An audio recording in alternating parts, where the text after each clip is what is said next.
I'm Professor Rose. I am the Pathways faculty lead, and it's my pleasure on behalf of the Cross-Cultural Center, the Campus Diversity Initiative, and the Pathways program to welcome you to our second event in the Kindred One Book, One College speaker series. I would like to extend a very warm welcome to members of Octavia Butler's family, who I know are in the audience somewhere. And I would also like to kindly ask all the audience members to show the utmost respect to our guests by using your electronic devices only for appropriate purposes. I know some of you are taking notes on them, and that's perfectly fine. And also to please keep talking to a minimum. We're a very large crowd, but I know that people are really excited and interested to hear the presentation, and so if you could just honor that, we would really appreciate it. At this time, I would like to welcome my colleague, Dr. Christopher West, History Professor and Campus Diversity Initiative Director, to the stage. Dr. West will be introducing our guests. Thank you and enjoy.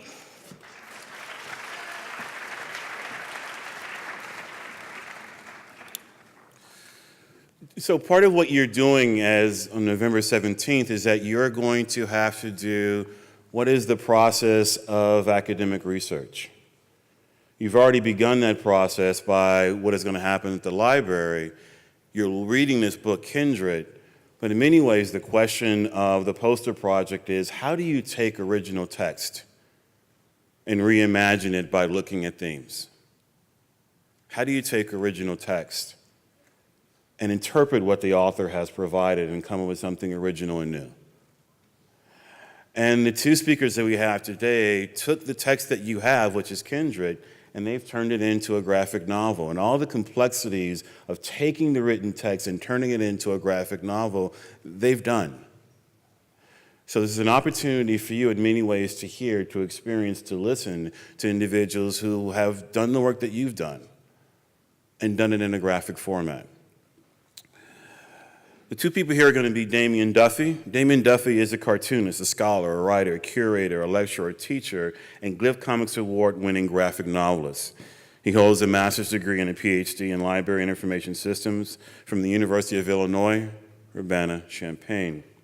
The second is John Jennings. Jennings' research and teaching focus on the analysis and explication and disruption of African-American stereotypes in popular visual media. His research is concerned with the topics of representation and authenticity, visual culture, visual literacy, social justice, and design pedagogy. He is an accomplished designer, curator, illustrator, cartoonist, and award-winning graphic novelist. His work overlaps into various disciplines, including American Studies, African American Studies, design history, media, sociology, women, gender studies, and literature. It is my honor to bring to the stage Damien Duffy and John Jennings.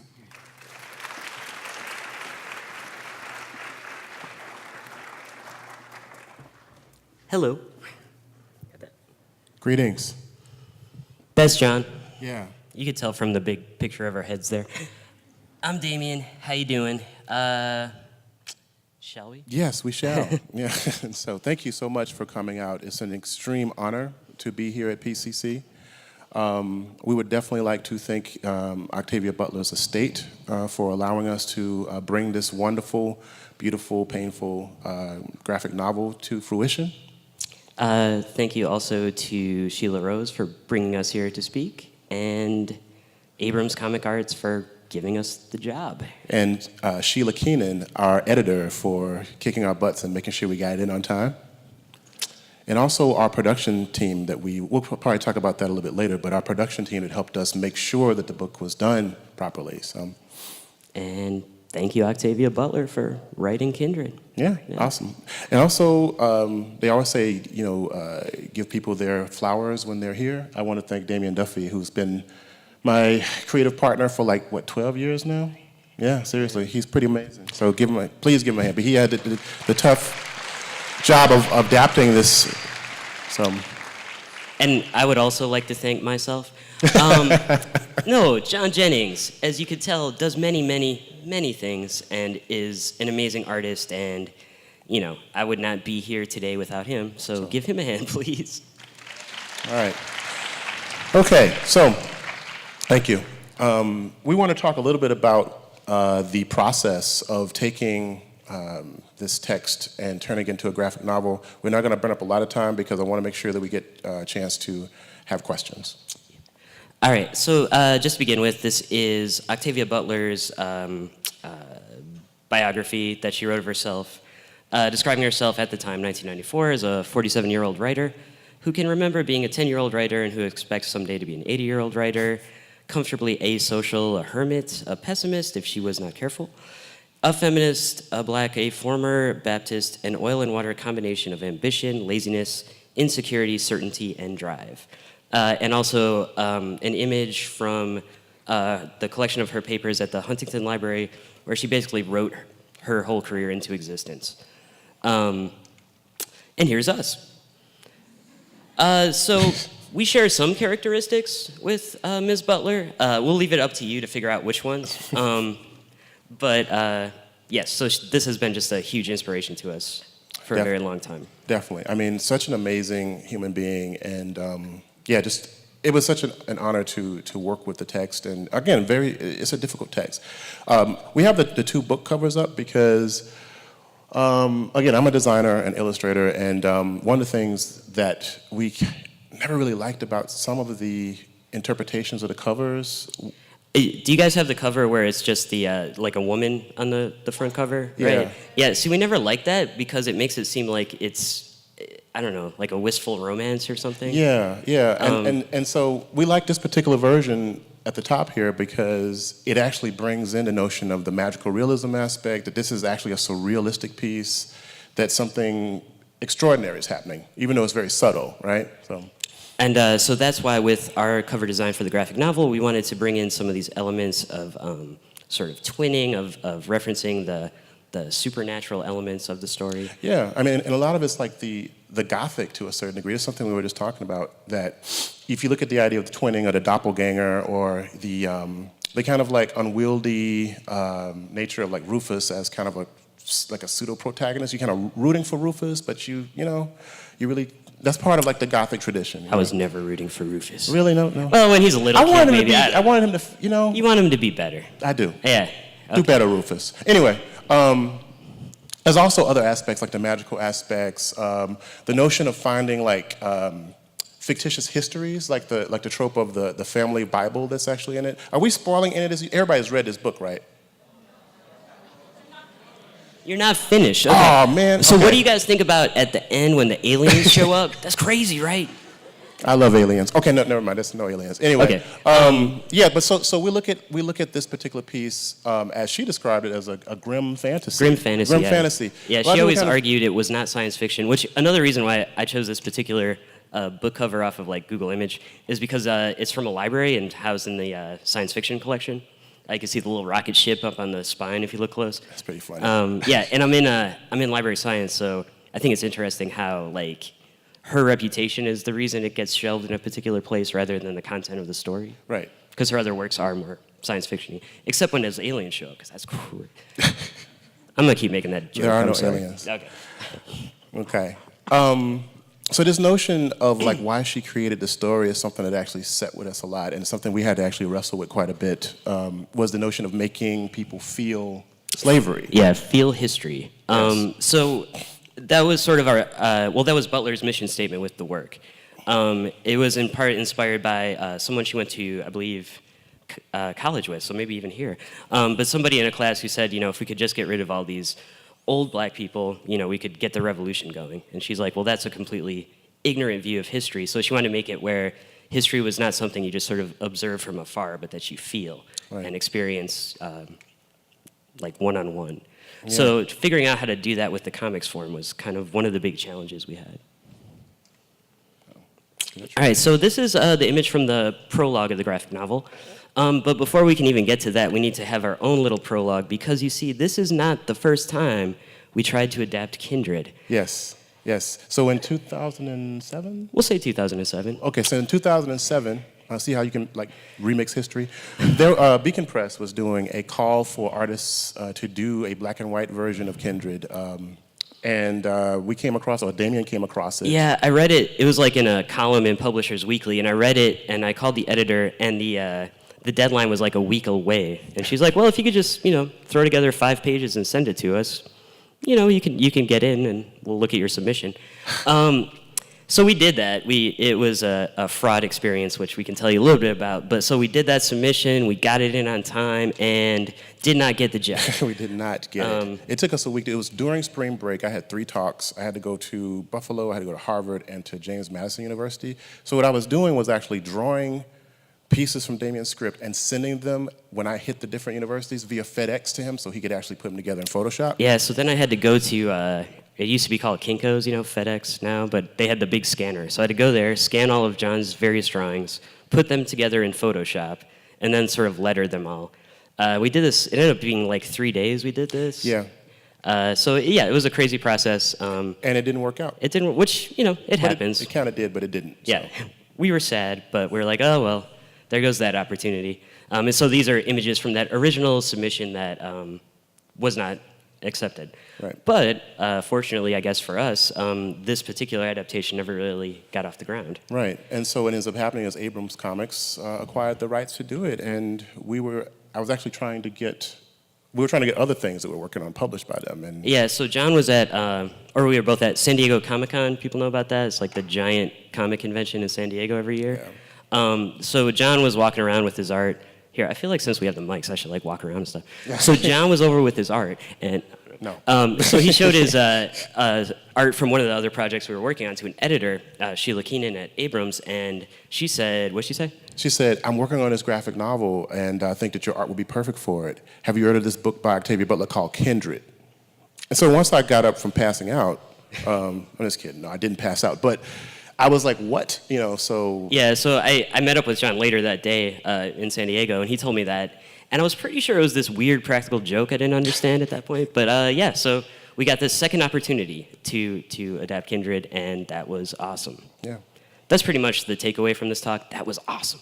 All right, so these are lines from the novel that make it into the graphic novel, where the main character, Dana, talks about writing and what writing means to her.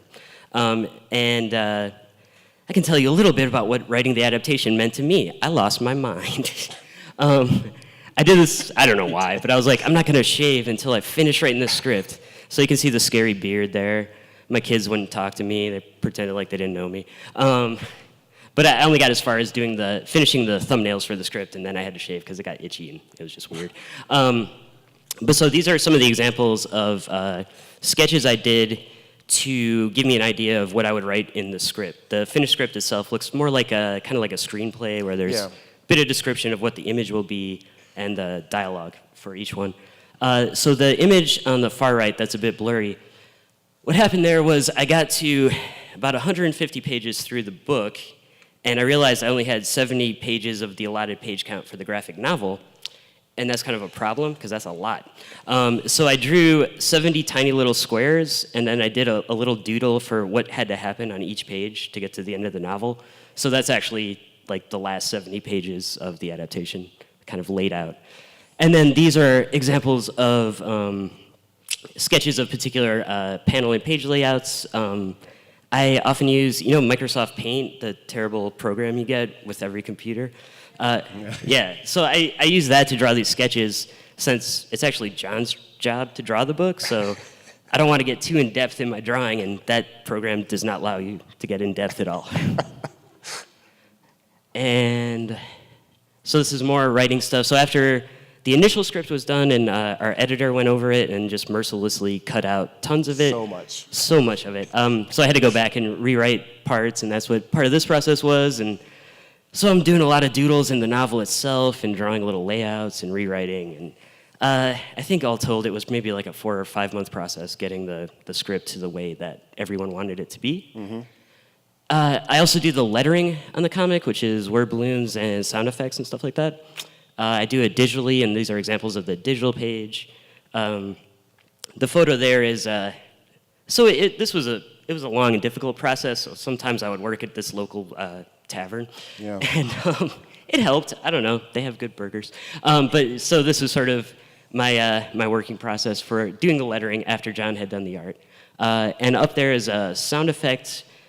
If you letter a comic, like the most fun you have is with the sound effects, because that's where you get to be like pretty creative. And show off some design skill a little bit and stuff like that. But the editor said no. They were too cartoony, for the subject matter. Right. Which, I mean, I thought that was pretty good. But He's still hurt. I know, it's fine. I don't care. It's fine. See, I think it's good, but they were like, no. They were really great, actually. No, it was very good. While Damien was, they created the word arduous, I think, for this particular project, actually. Yes.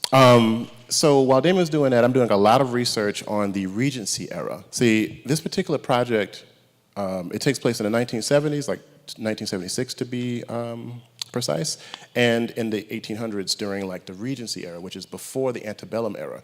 So there's little things, like for instance, the M notch, which is this little thing on his lapel.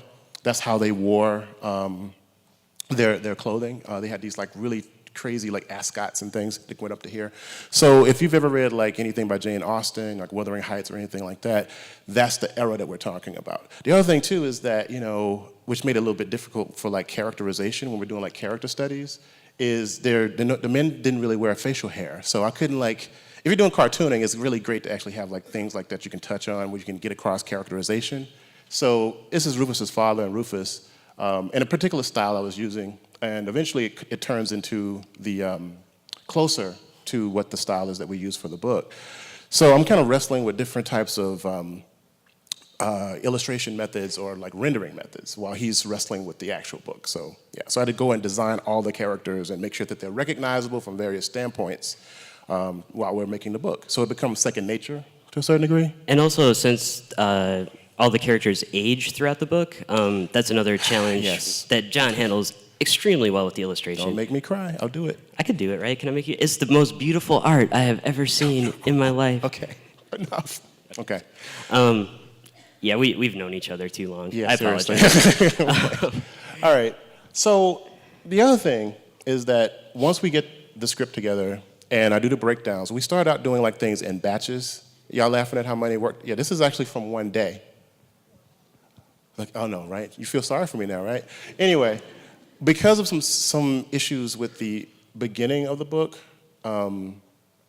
we had only like a few months to pull it off. Right? Yeah, there were some editorial scheduling issues, by which I mean not our fault. And, but anyway, so we had a couple of tight deadlines we had to meet. But at the same time, I was actually putting together this show at the Schomburg in Harlem, the Schomburg Center for Research in Black Culture. It was a show called Unveiling Visions with 87 artists that I was also putting together at the same time. And yes, I was traveling a lot, so I was kind of freaking out. At the same time, my wife actually made me go on a vacation in the middle of this deadline. Yes, I had to go on a cruise to, I don't even remember where we went, actually. I was freaking out. So anyway, long story short is I had to figure out how to get all these pages done. I don't have like a, what's the thing, the Sketchbook Pro, the Wacom tablet. I have a Wacom tablet, but I don't have the portable one, right? So I was like, oh my God. So when I was on this cruise, I met this gentleman who worked in like medical technology. I'm at the bar with him. He's talking about art. And he's like, so how do you teach students about technology? And I said, well, you want to keep like a toe in the analog, which is like the natural, like the traditional media, and also the digital, right? So I get back, I'm freaking out still, and I think about that conversation. I was like, I'll use markers. So the entire piece is actually inked in Sharpies of different sizes. So like these guys. I have like so many. I made my wife go and buy like boxes and boxes of Sharpies. And also, each piece of paper is like a single panel in the comic, so like a single square, single drawing. So this is like, sometimes two, I suppose. But. Yeah, sometimes two. This is like 33 pages of inked work I did in 13 hours. So basically, I rewatched all of X-Files on Netflix and just inked and inked. Sometimes I would like fall asleep inking, and it was real weird. And there are pages too that are so emotionally draining that I would actually like cry onto pages, like seriously, like there are tear stains on the actual pages. It was insane. And so, yeah, this was actually from one particular bout like that. And that's about 758 pages of drawings that were done for this particular book. The Coke bottle is just for scale. We do not recommend I don't drink. drinking I would Coke. not recommend you drink Coke, by the way. Okay. Unless they want to, give us a sponsorship. Anyway. So then we moved on to once John had all the finished art, the finished inked art, he moves on to digital coloring. Yeah, and so because we had this really crazy deadline, I was coloring about 5 pages a day. It was actually a lot for a regular, monthly piece. But yeah, that's difficult. So we actually had like these rolling deadlines, right? And so one of them was, of course, getting the galleys together. We actually brought a few of those. They're black and white galleys that they were creating for the American Library Association to actually put the book out. Yeah, right? the annual conference. They wanted the publisher, Abrams, wanted something to give out at American Library Association annual conference. So to do that, we needed to finish all 240 pages of the book in like 3 weeks. There's some craziness. It was a really short deadline. So we ended up... Not sleeping. Well, that, yeah. But also going through lots of different iterations of the pages. I think you can see some of that here. So John would start with these thumbnail sketches, and then editors would sign off on those. And then we move on to the black and white ink sketches. And this is another example of that. So those drawings are like maybe The pencil a ones. little size like that. Yeah, I started off like really small, and eventually I started doing like bigger drawings. And some of them actually made their way into the final pieces too. And then this is an example of kind of that process of the drawing, and then I would go in and letter the black and white for this advanced reader copy, but then John and some assistants would go in and color it, and then I'd go back and fix the lettering to match the art better. So we ended up picking up assistants because it turns out that maybe laying out 247 odd pages by yourself is bad for your back. So I actually got a pinched nerve here, and actually because we had so many extensions for the piece, we actually it ran into another project. I was working on this dance project where I was doing graphics for, and I had to go to Florida in the middle of this too. So what I did was actually, it's really terrifying. Actually, when I opened up the file and I saw all of those uncolored pages, I actually despaired. I'm not one to despair. I was actually full of dread and despair because I knew I was not going to make that deadline. Isn't this, comics are fun, right, guys? So painful. So We- painful. we are- Don't do it. Anyway, I'm sorry. We should talk about the art and stuff. I feel like they're like, who are these people with their aching backs and complaining? Well, here's the thing. What I wanted to talk about, though, is that the fact that it changed how we made the book. It did, yes. Yeah, it totally changed our process. So what I did is I used the money from that trip to pay for assistants. I totally understand why people use assistants now. So we colored 200 and some odd pages in 3 weeks. So I was actually, with the flatters, people doing color flats, I jumped from 5 pages to like 13, 15 pages a day. And we'll have examples of color flats in this somewhere. So this is actually just another example of kind of the process of going from the pencil sketches to the more complete pencil sketches for the galley things, and then the final piece. Yeah. And you can see a little bit how like the word balloons need to move around, because once the color piece would come, like a word balloon, the tail, the little pointy part, was like sticking in a character's eye, which is generally not a good read, and stuff like that. So it was a process of going over and over the same images again and again. We also did a lot of things with color theory and with how we're processing the metaphorical nature of color, because you have the local color, the color of what the body actually is, but then you have like things like what does black skin look like at night with no light, that kind of thing. And also, we are thinking that a lot of times when you do time travel stories, the flashbacks are monochromatic or they're gray, right? But we wanted the past to be a lot more visceral, and so. Because maybe you guys have come upon this in the book already, but there are parts where they talk about how everything seems more like real and vibrant in the 1800s because you can die at any moment. So we wanted to sort of visually represent that. So the scenes that take place in the 1970s are just this kind of monochrome, single color, washed out. And then the scenes that take place in the 1800s are much more vibrant, much more multicolor. Yes. Speaking of time travel, we're at 12:30, so we should probably get to some questions pretty soon. Yeah, we want to get questions and stuff in. So here, let's just so here's some more art and some images, and they're cool. More process of this particular time travel scene. So you can see how some of the grayscales changed. And here's a final color piece of that. Again, the monochromatic. And here are, so this is the work the color flatters did that John was talking about. And here's the finished coloring.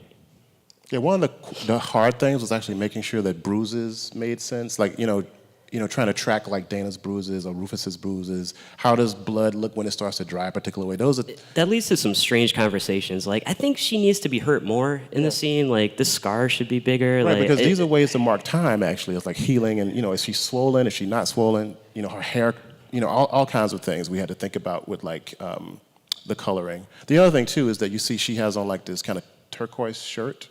There's this color called haint blue that comes from like the South Carolinas that is kind of a mystical color. It's supposed to ward off evil spirits. And we thought about like using that to kind of talk about the mystical aspects of Kindred, like her actually physically being teleported magically.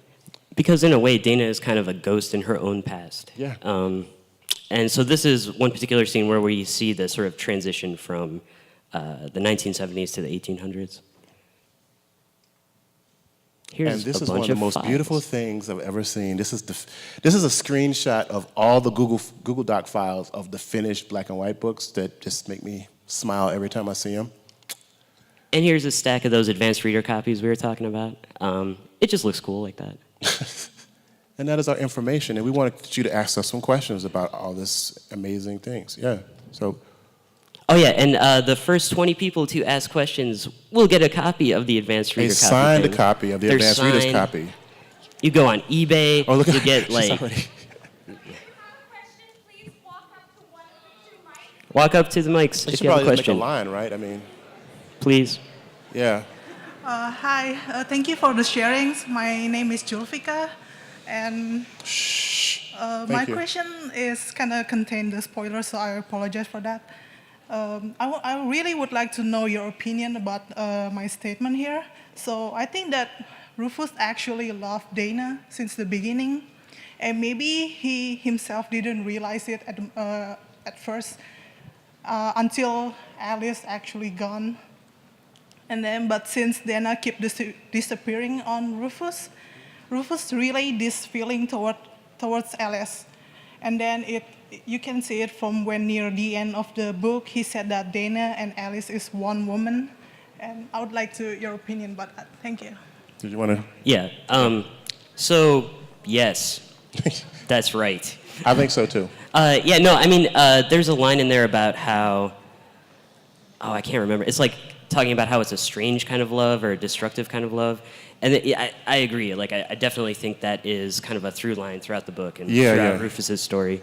And also, there is a lot of that sort of Dana and Alice kind of being twinned, right? Yeah, he even refers to that. They're like the same person. And that Yeah, also he said, yeah. that also refers to like some of the gothic undertones. Where I think about this kind of dark romance kind of piece to it. That I Yeah, think if is you look apparent. at like Wuthering Heights or Jane Eyre, some of those stories do the same stuff, where they're Yeah. like the strange twins.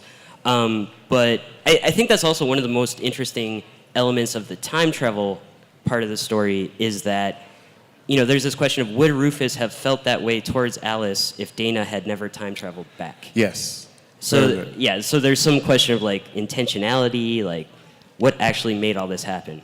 And yeah, so I think you get at that beautifully. Hi. Hi. So my name is Jade, and I was wondering what was your favorite part about working on the book? Being done. Oh, I was like, he's gonna say finishing it.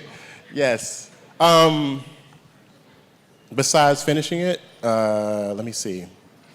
Honestly, the process of actually bringing out the characters, designing the characters, kind of having them become alive. You know, one of the things I love about comics is that when we do the images, they really don't become comics and alive until the lettering happens, until they actually, and you can actually hear the characters speaking, you know? I think that's part of it. It's like the magic of comics is that when you put those text balloons and those thought balloons there, it totally becomes a living thing. You know, I think that's part of the beauty of the medium and also some of the painful aspects of the medium too. And just like as a writer and as a collaborator, the best part for me was always getting to see the finished art and getting to see how much better it was than what I had pictured in my head. Yeah. Thank you. Thank you. Yes, sir. Hey guys. Hey. I just wanted to ask if there's something or somewhere specific that you drew inspiration from for your illustrations, because for the title page for the font for Kindred, the word Kindred, it looks a lot like something that The Walking Dead has for their. That's funny. Well, you know, the designer had a lot to do with it. I think that's Impact. I believe. I think it's a typeface called Impact. When I see it, I think it reminds me of like some of the older takes on like Roots. You know, like the old the series Roots. It does have this kind of grungy effect. I actually created like this texture that I sent to Pamela. Yeah. To Pamela, who was like the lead designer who did like a lot of production design. So what she wanted was a texture that we could use for that, and she actually implemented that and did a lot of the production design on it. But a lot of inspiration, I think, came from just, it just seemed like you wanted to create a typeface or a font that was weighty, that had like a weight to it, you know. Also for the narrative captions, which are Dana's narration, I used a font called My Underwood because I read during my research that Octavia Butler used an Underwood typewriter, so I found a digital font that was based on that.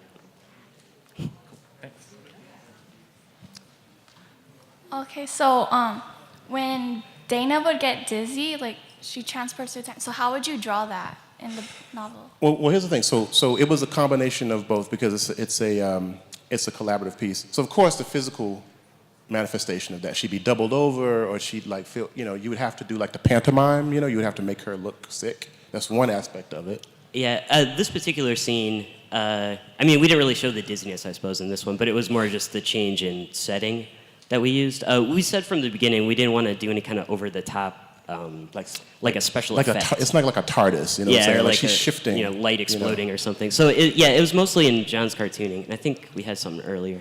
So like this, you can see some of the jagged lines around her are examples of sort of the dizziness or her reaction to not feeling well. Yeah, but then when Damien would do like the time travel shift, he actually altered the border of it too, so it would disappear. So it becomes, you see here when it becomes like more of a lighter space, and she's shifting through time because of the panel border, because that's actually a representation of time as the panels. Yeah. So so it was a visualization of time breaking down and then sort of coming back together. Yeah.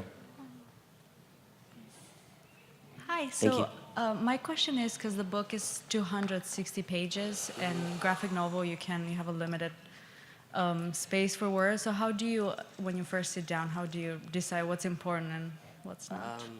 Okay, so my first draft of the adaptation was, I want to say awful, maybe terrible. No, okay, so I added this whole extra layer where Dana's actually talking to the reader. And the reason I did that was I felt really bad cutting Octavia Butler's prose, like really bad. So I introduced this whole device where she's talking to the reader. But what ended up happening was it made a graphic novel that would like force you to read the novel and compare the two, which nobody really wants to publish a book that forces you to read another book. Right. So a lot of that was our editor, Sheila Keenan. She did an excellent job of cutting out the extraneous parts. Brilliant. We love Sheila. But mostly it was if there are scenes that sort of say the same thing or emphasize a particular character trait, we would keep one of those and cut out another one. I think I combined a couple minor characters, stuff like that. So it was mostly just trying to make sure that the spirit of the character stays with it. Yeah. Thank you. Hi, my name is Catherine, and my question is more about the colors. So I know that you had two different colors, or a palette, two different palettes for the past and the present.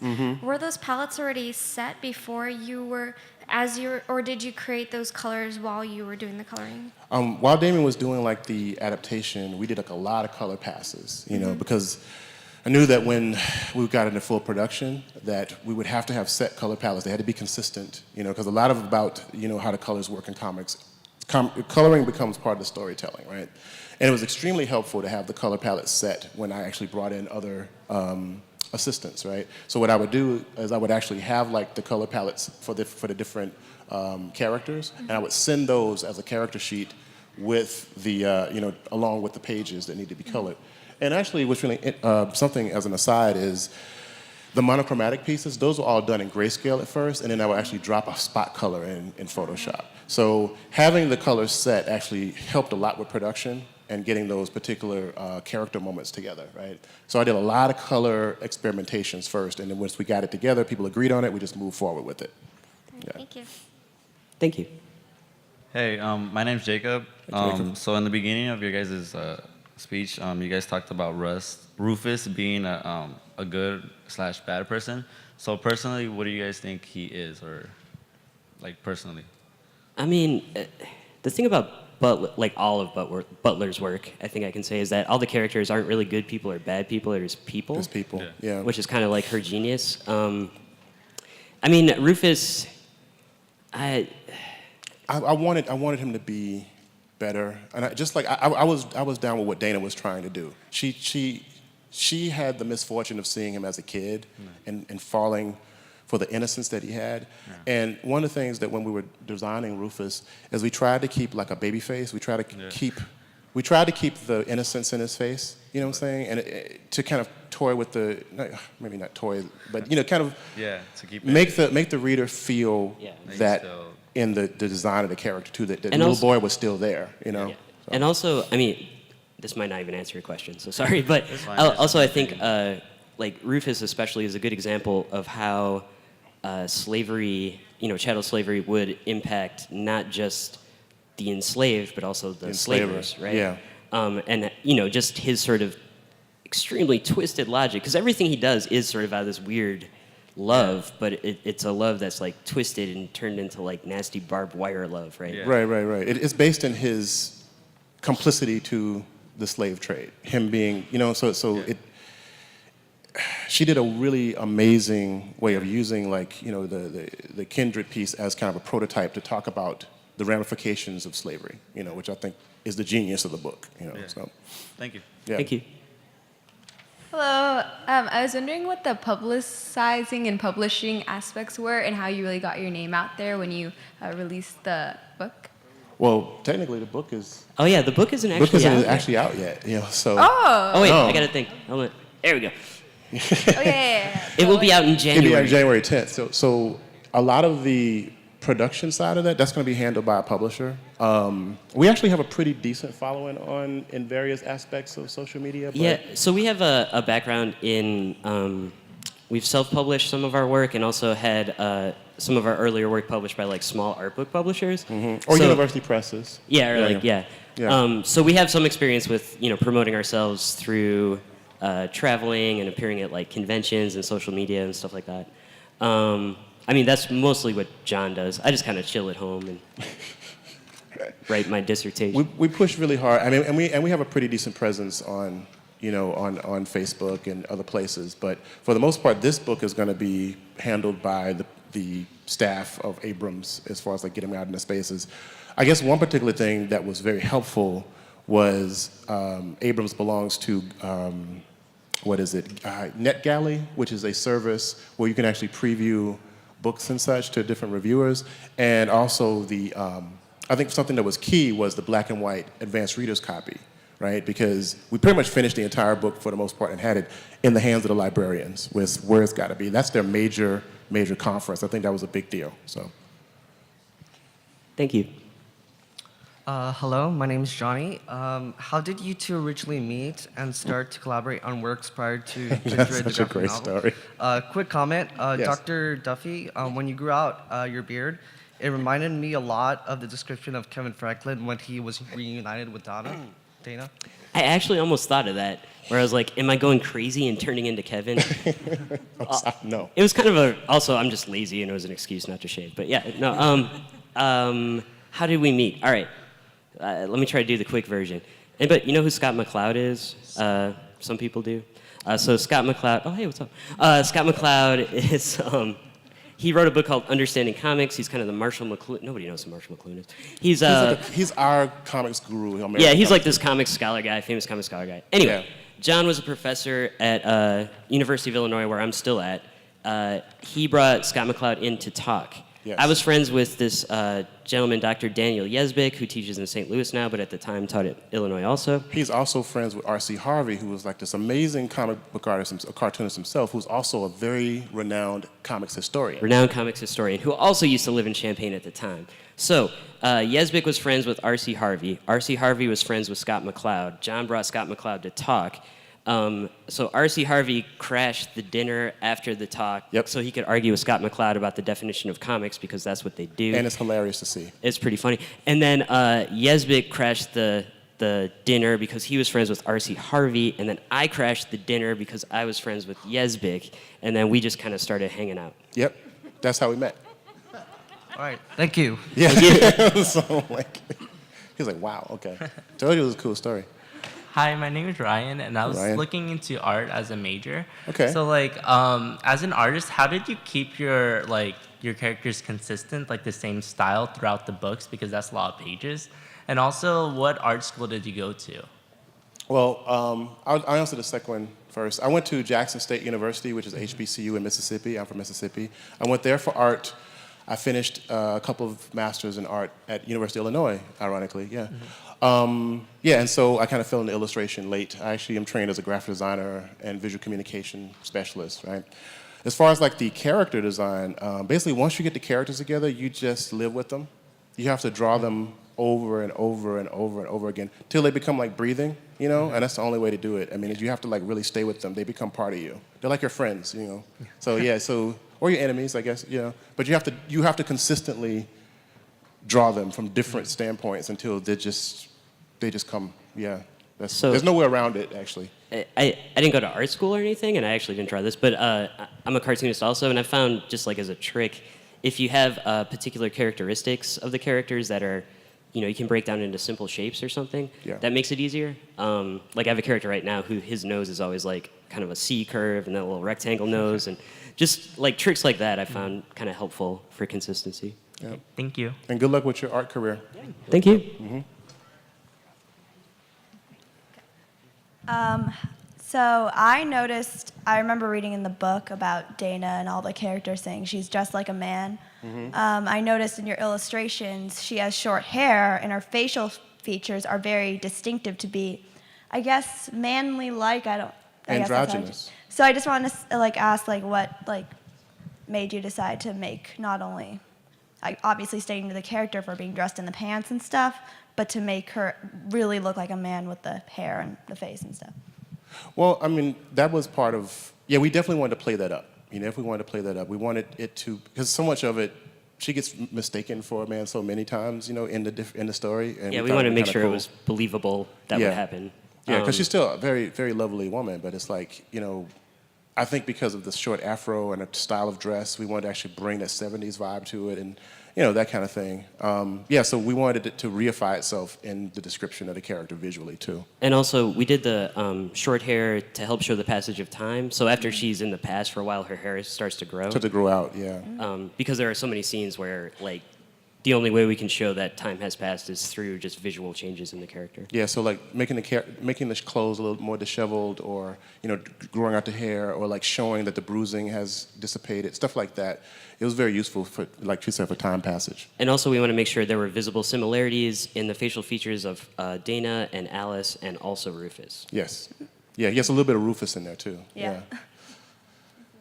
Thank you. Oh hell. Hey, I know, right? Hello. It's loud, right? Yeah, okay. It's actually very loud. As I wanted to ask a question to both of you. As a person that never actually read the book but heard about it through word of mouth, what is like your most personable moment in the story, and like what would you say to catch my interest or other people's interest to read your novel and the book? Okay. Did you read it? I can go. I have a thing. You go. I have a thing. You know, okay. This is really. There's a point, like it's in the second chapter. Well, it's called The Fire, right? Where she actually teleports during dinner, which you probably saw there. Where she's like, there's this description of her listening to a man being whipped, you know, which is so visceral and so beautifully written that I actually had to wait to finish drawing it. You know what I'm saying? So I left it off as long as I possibly could. Not to say it would actually draw you into the book, but it's just.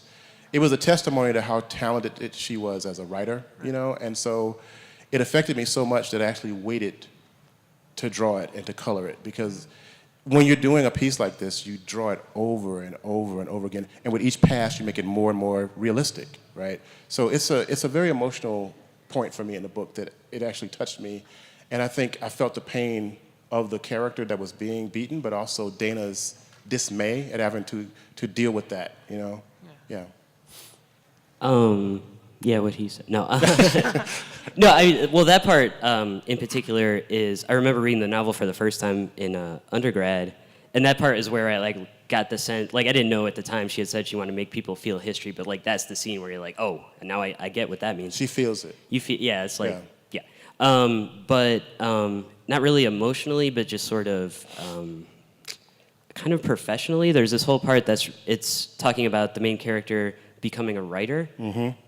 And you could tell it's fairly autobiographical for Butler's own experiences, like working, lousy jobs and stuff.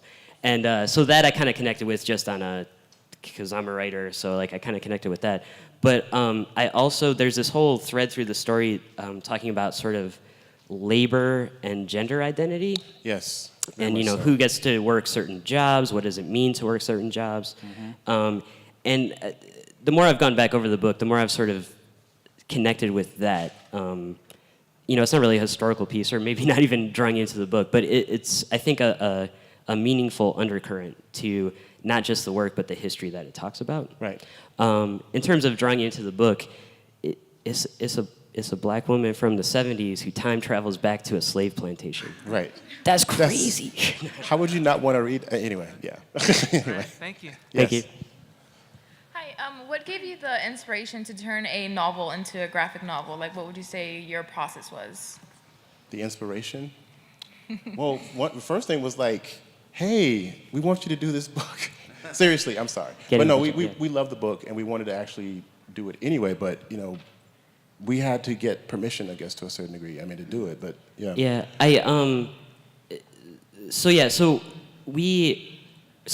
the first time I read the book, it's actually interesting. If you don't know what the book's about, it's written in such a way that you don't know Dana is African American until like the second or third chapter. Right.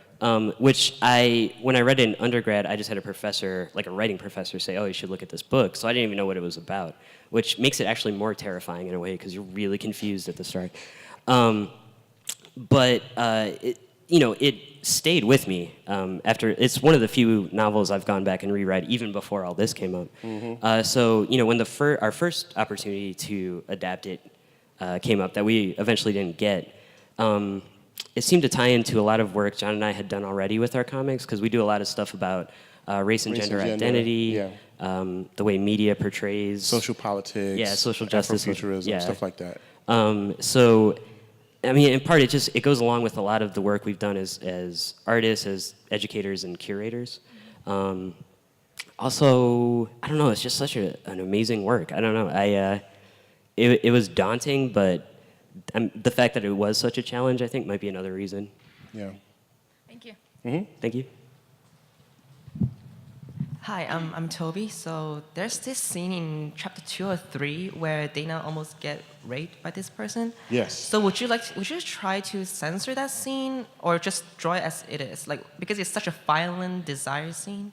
Yeah, it actually happens right after the point that I was talking about earlier. And yes, we created the scene and illustrated the scene, I think, as quote unquote tastefully as possible, but there is this part of it that has to maintain a certain trueness to the original text, So yeah, we didn't necessarily pull back that much from the... And I don't know if you remember, that scene was actually, we had conversations with our editor about it, where, she was worried it was, showing too much at one point, and we had to argue back that, it's historically accurate that this type of horrible thing happened in this way. It was commonplace. At that, point in time in history. It was naturalized. So. Yeah, so it felt important to be honest to the way it's portrayed in the text. We did our best to, show it, but show it not in like a prurient way, but as a, impactful, horrific moment. I think it ended up being one of the more powerful scenes in the book, actually. So. And I also actually have one more question. I'm sorry. Cheating. That's okay. I was kidding. So at the ending, the author didn't really specify how Dana feel when she read those names. How would you depict that feeling? Is it relief? Is it happy, or is it complicated? I don't think happy is the. Yeah, we definitely in the final scene where it's her and Kevin kind of walking off. We want to make sure. It didn't seem like a happy ending, like them walking off into the sunset. And I for some reason, I was actually really adamant that there be an American flag in the image, just to sort of point out that, that the history portrayed in this book and, the story of the book is, still impactful to things that happen today. To right now, exactly. So, yeah. But yeah, no, I read somewhere Butler said the reason she loses an arm is because, there's no way anyone could make it out of that scenario without losing something. Well, yeah. Everybody loses something, you know, Because and I that's feel what I'm like- looking at as like a dark fantasy Because I because feel like Dana's felt like a sense of sorrow and regret when she read those names. So I'm not sure if I'm getting it right. yeah, no, Yeah. you got it right. There's a lot of like regret and a lot of like different levels of scars. So she did love Rufus. I think there was definitely an affection and love for him. You know, I mean, pain. Because I think, I mean, child? even at the end, she struggles with whether or not to. Am I spoiling the ending? If I say- you obviously he's ready. Yeah. So Okay, okay. Look. So she's yeah. like, should I kill him or not? And then Stop it. Tries to It's a decide. great question. Just, I'm sorry. yes, I'm like, but yes, you're right. yeah, you're absolutely Thank right. you very Yeah. much. You, sir.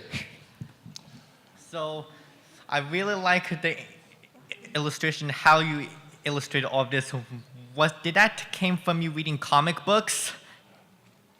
Oh yeah. Well, yeah. Yeah. Yeah. Definitely. We're huge geeks. So I want a Daredevil T-shirt couldn't like under this tell? right now. Seriously, like there's a Daredevil. Yeah, I love comics. No. You guys know what Daredevil looks like? You know Come what? on. You know what? Yeah. Anyway. I have a Latin Comics Expo. Yeah, t-shirt. So yeah, we basically. I started reading comics. That's the reason why I'm an artist. I mean, I would not be an artist without comics. So yeah, definitely. Yeah. Spider-Man had a big influence on my life. But I mean, I think also the illustration style. John's also very much influenced by woodcut and like traditional printing methods. Yeah, Hale Woodruff, Lynn Ward, people like Franz Mazriel, people like that. I'm actually very influenced by like lino cut and those types of art making forms too. Yeah, Egon Schiele is my favorite artist, expressionist. Yeah. So many different influences, but comics totally in there. Always. So. Hi, my name's Monica. My question was, do you think this book relates to like college students like today? I think so, definitely on various levels. I mean, especially with a lot of issues that are happening right now. I mean, a lot of it's about the fact that a lot of the ramifications and systemic issues around race and slavery have never been dealt with in our country, and I think that echoing of it is something that I think was amazingly prescient in the writing of the book. I mean, the fact that she made sure that it was set in the bicentennial, for instance, even though the book came out in 79, right? It was set in 1976.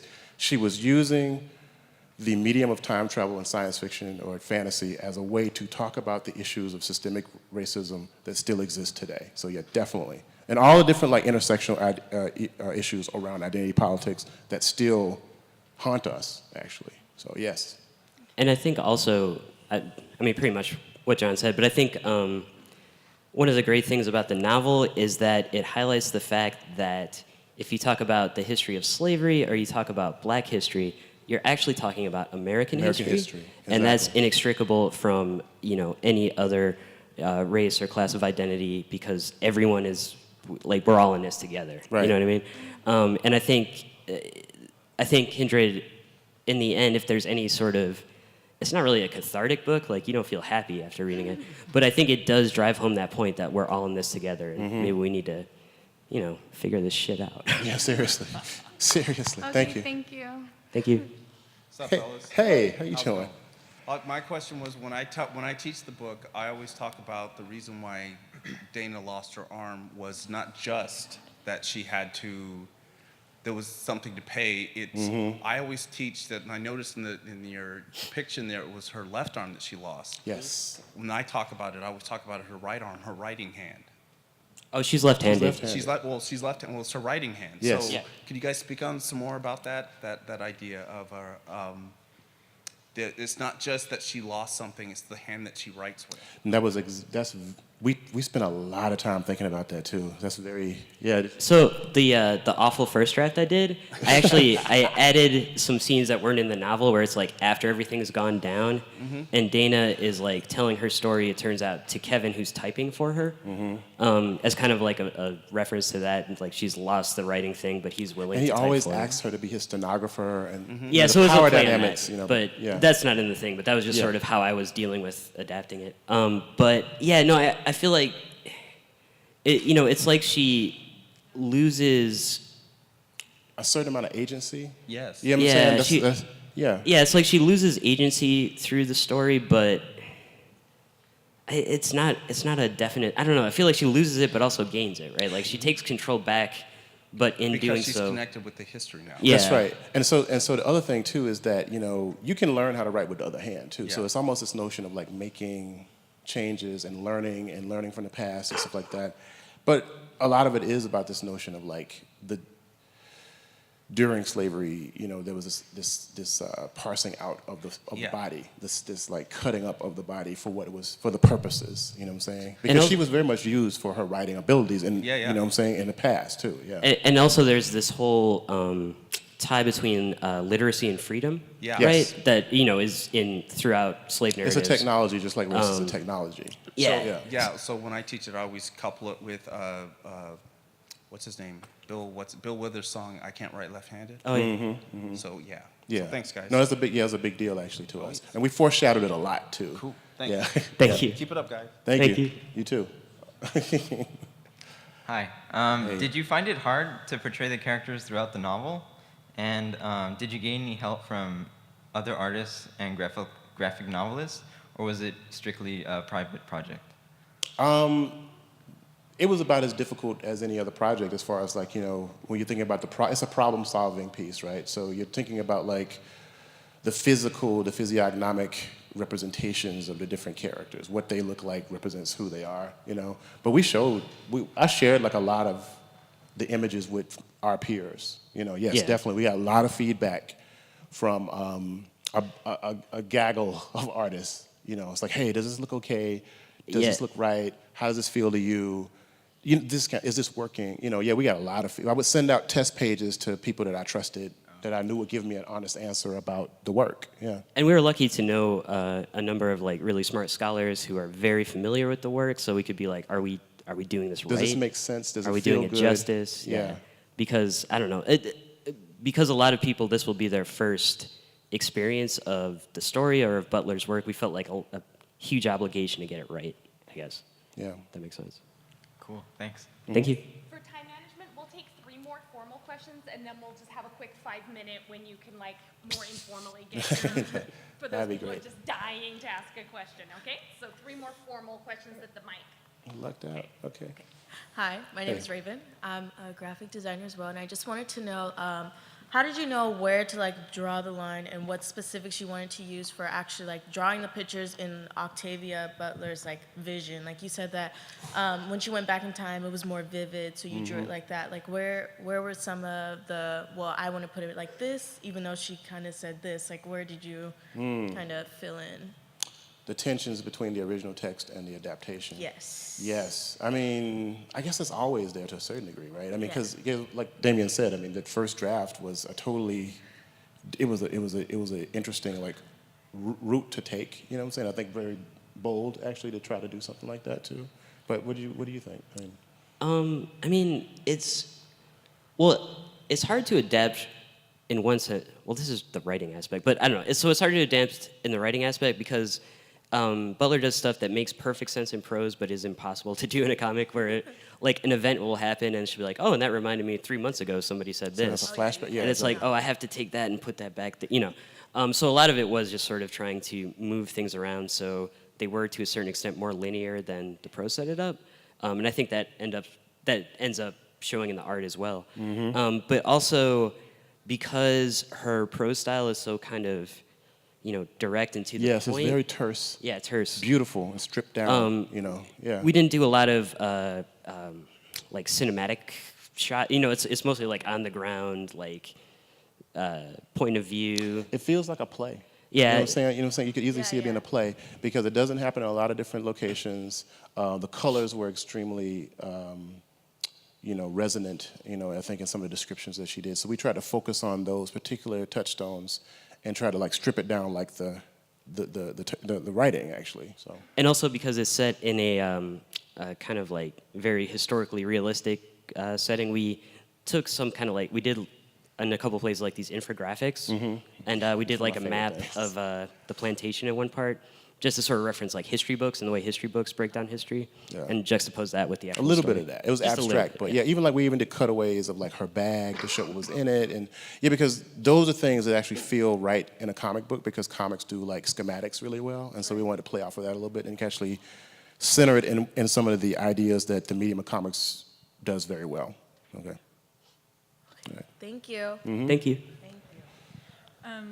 After studying the book for so long and dealing with like this huge, difficult, emotionally difficult project, what did you guys find the most challenging part of that was? Like Deadlines? No. Deadlines. Yeah, I mean, that actually is part of it. I don't know, the challenging part was not getting caught up in some of the inherently dark aspects of it, you know? I think taking a lot of breaks and because I would actually like draw the comic while I'm listening to it. I've read it like several times, and actually I'll have it on audiobook playing. I wanted to like situate myself in that space, but remembering that you have to take breaks and that kind of thing. I think that was a challenging piece was not getting sucked into, like, sometimes I felt like we were time traveling ourselves. You know what I'm saying? I mean, so yeah.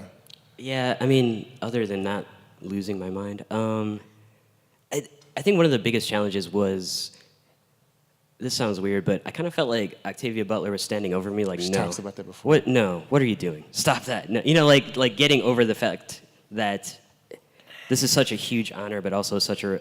it's a pressure and a responsibility. Responsibility, exactly. Yeah. But, putting that past and just getting to the work, I think that was one of my biggest challenges.